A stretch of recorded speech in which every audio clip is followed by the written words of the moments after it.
Hey everyone, and welcome to the Experience Maker Show. This is Dan Gingiss, customer experience speaker and coach. I am so happy to have you here today on this fantastic Thursday morning, or maybe it's noontime or even afternoon, depending on where you are in the world. But thank you for tuning in. We really appreciate it. This is the show where I get to talk to people who have either become the experience maker in their business or who teach others to do the same. And hopefully we all learn something from every one of our guests and are able to move our business forward even quicker. And I think today's guest is going to be absolutely chock full of takeaways. He's a guy that I was lucky enough to meet almost by chance, and we've had a couple of conversations. Of course, I like him because he and I use the same barber, and so I always say you can always trust the bald guy. It's a very important takeaway to remember in your business. But Bill Prater is the founder of Business Mastery LLC. He has helped hundreds of business owners and entrepreneurs rapidly scale their business. He's seen it all across many, many different industries, and he's here today to talk to us about how we can scale our business. So, Bill, welcome to the show. Thanks for being on. Dan, thank you very much for having me here. Thanks for the very kind introduction. Well, I've very much enjoyed our conversations privately, and which is why I wanted to have you come on the show because, like I said, I always feel like you can never stop learning. And the minute you stop learning, you're probably doing something wrong in your business. And I feel like every time I've spoken to you, I've learned something. So hopefully we'll do the same for our audience today. But for those that don't know you, can you tell us a little bit about you and your background? Sure can. So I have owned many businesses over the years, and the one that I think was the transitional one was an investment banking firm that I had for about 2 decades, and I sold it in 1999. But prior to selling it, it was, in simple terms, an ordinary business. And what I mean by that is whenever you find your business sort of in the middle of the bell curve, you're an ordinary business. And there's people that are not as good as you are, and there are people that are much better than you are. And so you're not going to sell your business most likely if you're just one of the pack. And so I had to figure out a way to transition my business quickly in a couple of years from ordinary to extraordinary, and then I was able to sell it. So after that, I continued, by the grace of God, really, to have exactly the same clients, Dan, that I had as an investment banker, I now had as a coach, consultant, and trainer to the same people, teaching them what I use to convert my business, rapidly scale it, and make it something that people wanted to buy.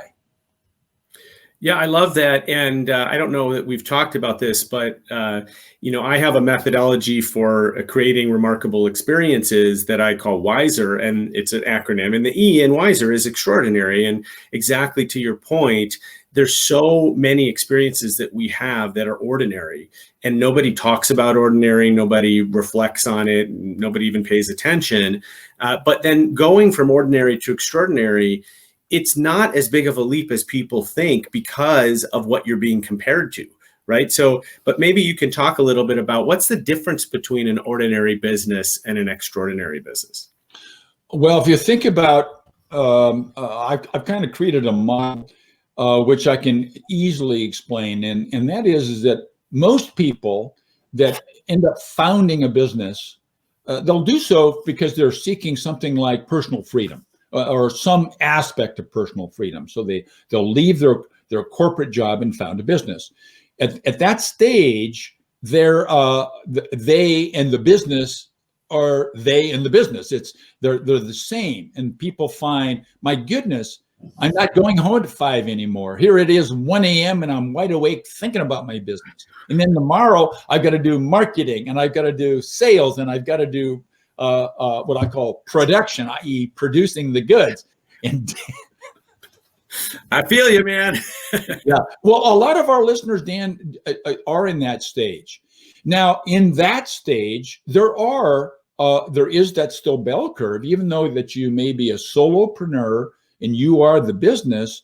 There is a bell curve there of failures. Ordinary companies are in the middle, and then finally at the right side of the bell curve, you'll find, okay, there's the extraordinary players. So that's kind of phase one, and then you move to the next phase, where so the light goes off, and you realize, man, I shouldn't be doing all this stuff. I don't know anything about Facebook ads. I need to have somebody help me. Or, gee, I've got this WordPress blog, a blog.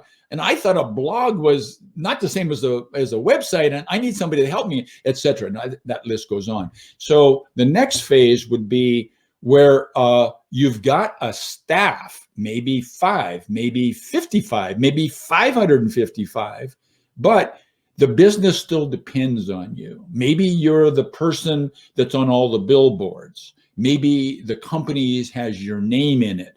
So the next phase would be where you have a business and you have employees or staff or virtual assistants and contractors, a combination, but the business still depends on you, meaning that when somebody has an issue, they'll send you a telegram message, or they'll send you an email, or they'll contact you in the Slack channel, or somehow they're waiting for you to come up with the solution, or to at least give them some advice.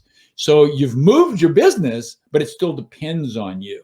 And once again, there's a bell curve. There are owners, business owners, that have companies like that at all revenue levels, that have a company that's failing at the wrong side of the bell curve. Then there's the majority that are in the middle, ordinary. And then there's the few that are extraordinary. And then the next phase is where most people want to get to, and that is where the business operates and it doesn't depend on you. And actually, I think the experience you and I will talk about will come into this third area. And that means that you've figured out that what you need to do is leverage your employees, not have your employees leveraging you, sort of expanding Dan, if you will. So that third stage is where the business is independent. So it's a boss independent company, and it could be of any size, but you do have to have some sort of a staff there. But that means that you can go home, you can have a good night's sleep, you can go to a long vacation, you can go play golf, you can jump on your yacht, you can do anything. And ever so often you might look in and the business is humming. Well, that's where I got my investment bank. And so when I sold it, they didn't need me. They wanted what I had. Once you're there, Dan, is when you've positioned your company to rapidly scale, to dynamically accelerate.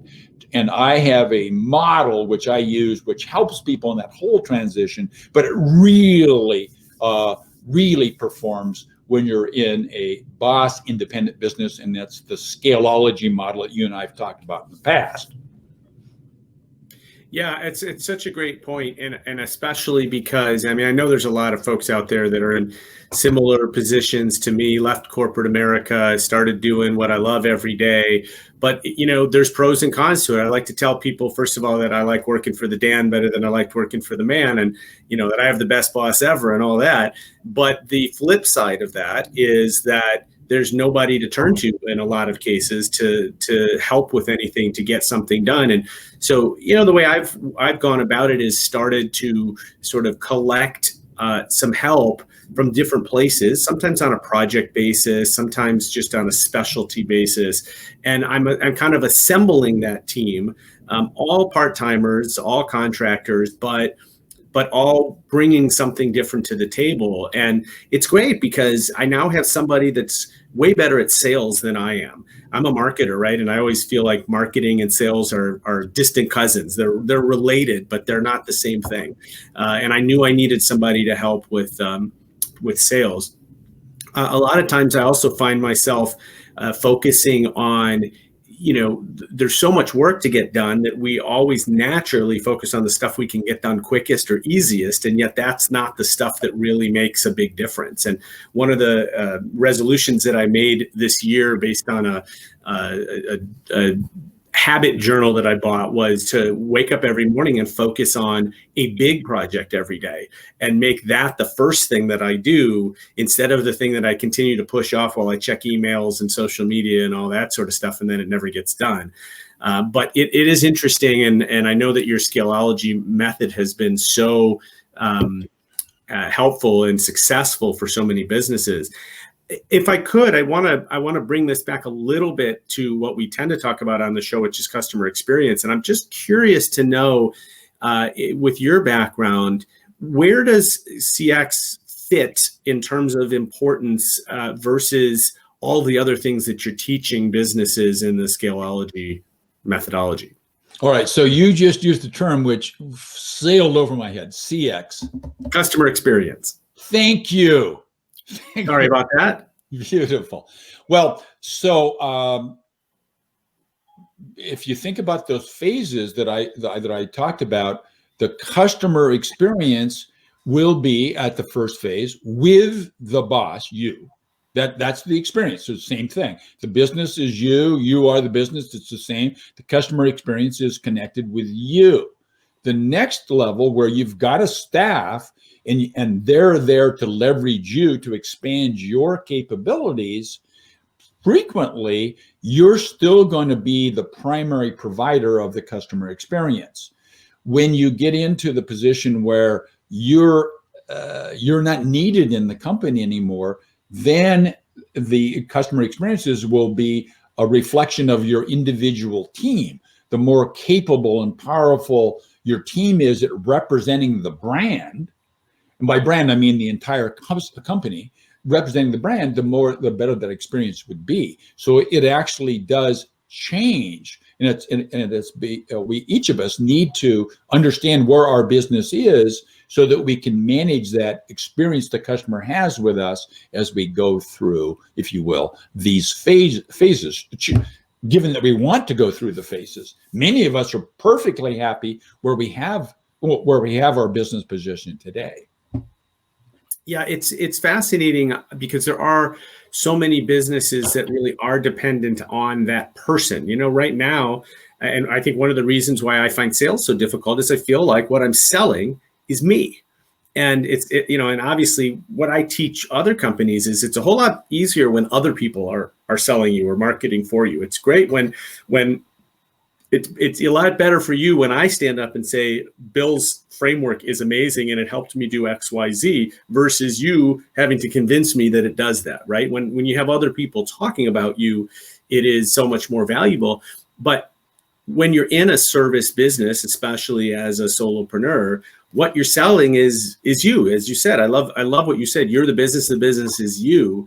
And interesting, I haven't quite thought about it that way, is thinking about down the road how to expand it so that the business isn't just me.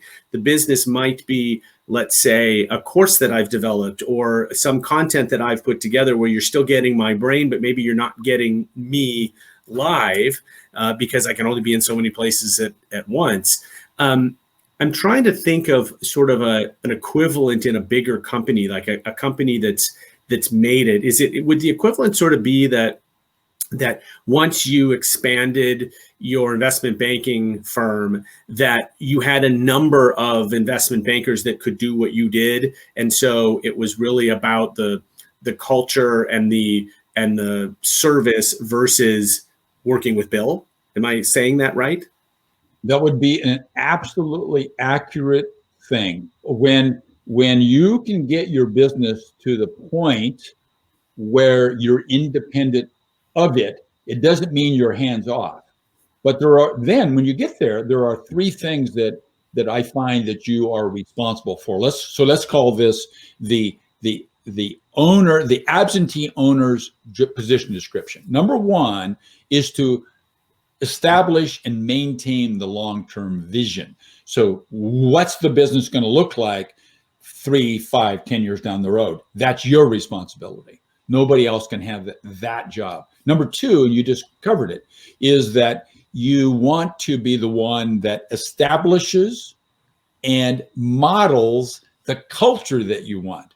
And you just verbalized the culture. What is the culture? The culture is that you've got a team there all of whom can provide the service the company's brand represents to the customer. So that's the culture. I mean, grouping it all together in one thing, the behavior of all the people. And then the third thing that you need to do as the absentee owner is to be able to recognize, intercept, and correct entropy. Entropy being, a universal law that says left to their own devices, everything crumbles and decays. So if you back away, let people do what they want to do, don't hold people accountable, performance will decline and finally crash and burn. You can see that in nature. It's a universal law. It's not something I've invented. If you go and look at a parking lot that's been out of service for half a year, there'll be weeds all over the place. And after a couple of years, the asphalt's almost gone. The same thing will happen to your business. So that's kind of the transitional thing. And I've seen that, Dan, over and over and over again, as I've helped business owners make that transition from wherever they are now. Maybe they are in a business where the business depends on them, but they're not, they do have people, and they want to move it down that horizontal scale and then vertically as you start to dynamically scale. So everything changes relative to the way the customers, and by customers I mean the suppliers to the company and the people that are consuming the goods and services. So practically speaking, how do you then train your clients who have grown up with your business, used to working with Bill and having Bill's ear and working one-on-one, and now you're saying, well, now you're going to work with me 20% of the time, but here's Will, and Will's going to handle the rest of the 80%. How do you handle the transition with the actual client without alienating them? That's a great question. And so, because you mentioned Will, actually, my son's name is Will, and he does have a business. His business is a software development company, and at one point in time, he was the business. Today, he's got around 80 employees or so, and Dan, and about 65% of those are contractors. So software developers have got nothing to do with the geography. You can find them, as he does, in Brazil, or in Thailand, or in the Czech Republic, or in Los Angeles. And so, but my son was everything at one point in time. And I've been coaching him to move back away from the business. He's still the chief rainmaker, but he's not anymore looked at by his customers. They're Fortune 50 companies. The customers don't look on his company as he being the one has to supply things. So how did he do that? You absolutely must hire or contract with or have part-time help, and you've got to get the absolute top of the pile help. You don't want, not that you don't want to go to, you don't want to go to Brazil because those people get less US dollars. You want to go to Brazil because in Brazil, there's an ace at, if in your case, you mentioned a couple of times, an ace salesperson. And so you go find her and you bring her in and you say, okay, Sarah, here's the deal. I'm going to pay you 100% of our gross margin for the first year. How's that sound? She goes, cool, Dan, watch me go. And then all of a sudden the customer realizes that she's the rainmaker. That's just an illustration. And I'm not saying to you, pay 100% commission. I'm just saying that if you can look at a customer, and I know this fits you, you have long-term relationships with customers, long-term, and you're good at nurturing them over a long period of time. So the first transaction is not what you're after. You're after the relationship. So the short answer is always, always, always hire people that are the absolute top of their game and pay for it properly. Yeah, that's so great. I want to reiterate two things that you said, sort of in reverse order. The first is this idea of long-term value of a customer. And I had that happen earlier this week. I had I got a new client, was super excited. And it turns out that I had to do some things for them up front and in a sort of a speedy way because they were facing some deadlines.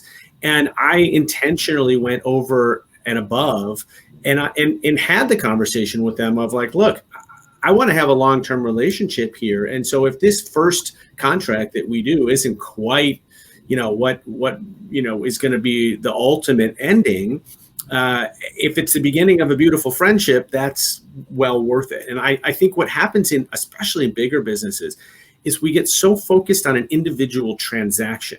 No, you cannot return this shirt because it's past the 30-day return date.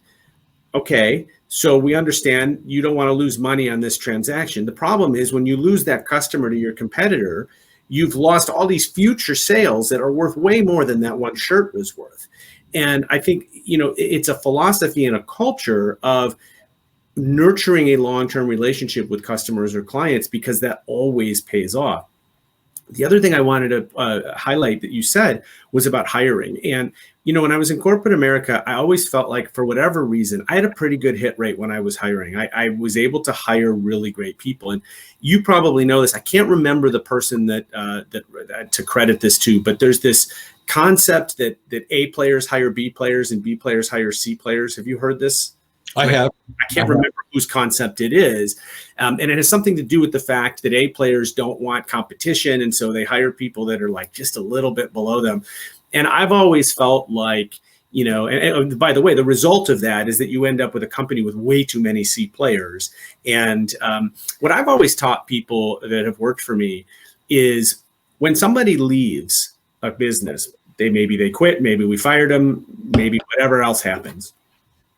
It's always a little bit of a catalyst and people get very nervous and what have you. And I always say you got to look at it as an opportunity because now you have the opportunity to go out and hire an absolute all-star. And maybe you lost an all-star and you're replacing it with another all-star. But most of the time what's happening is you lost a player that you thought was really good, but really was about average. And when you hire an all-star, it's like hiring two people. You got like an extra person out of the deal because now you have this rock star that's doing things. And I think you're so right on that the difference between an average employee and a rock star is it's like having another person. Well, in fact, maybe multiple other people. See, the interesting thing about A players is A players will perform at an unbelievably high level regardless of the competition. I mean, it's just strike the word competition. Instead, say compensation. They will perform at a very high level. Now, an A player might cost 125, 150% of what a C player would cost, and compensation-wise. But the production level, Dan, to bounce off what you just said, will be double, maybe triple what. So you pay 25% more and get double the production. That's a pretty good trade. Now, I want to footnote one little thing. So in bouncing off what you said about your experience this week, it's a beautiful opportunity when you're in that environment that you're able to say, what we want to do now is I'm going to bring in George. And George is our expert at blankety, blankety, blank. He's been with me for 2.5 years. And now you think that you've been treated well with me? Wait till you see George. And so you've already said hire people to do various jobs who are better than you. And then second, then make sure the customer knows that you think they're better than you. Yeah, prop them up. Yeah, I think that. And their performance will no longer need propping up as they start to produce. Yeah, that's a great point. Bill Prater is the founder of Business Mastery. He helps business owners and entrepreneurs rapidly scale their businesses. And as I said, every time I talk to you, Bill, I feel like we could go on for hours. So I really appreciate you being here today. Can you tell our viewers and listeners how they can get in touch with you? The simplest way is to get right to the model, which I mentioned a couple of times, and that is Scaleology. So the website to go to is scaleology.guru. Scaleology Guru. When you get there, I just rebuilt the front page, Dan, and for your listeners, for the next 60 days, probably, I'm going to have the ability to get a free pre-publication copy of the book I've just finished, which is basically called Scaleology, and it's all about how to turn your company into a 24/7 ATM. Is that right? Did I do that right there? Good job. All right, awesome. Go to scaleology.guru. And I like that. Turning your company into a 24-hour ATM. Sign me up. That sounds fantastic. Bill, thank you so much. Always a pleasure talking with you. Really appreciate your thoughts and advice. And we'll definitely be back in contact again soon. Excellent. Thank you. Take care. Thank you for listening. All right. And thank you, everyone, for joining me for another episode of The Experience Maker. Next week, we are going to welcome on Gabe Larson. Gabe is the Vice President of Marketing for a company called Customer with a K, and it is a customer service CRM or customer relationship management platform. Really interesting guy, really interesting company, and excited to have Gabe on the show. Thank you so much for tuning in. I appreciate it. We are here every Thursday, 11 a.m. Central, 12 p.m. Eastern, and of course, all the replays are available on my website at dangingiss.com and on my YouTube channel. If you have any questions or suggestions for guests, please reach out to me, dan@dangingiss.com. Would love to hear from you. Thanks again. Have a great rest of the week and weekend.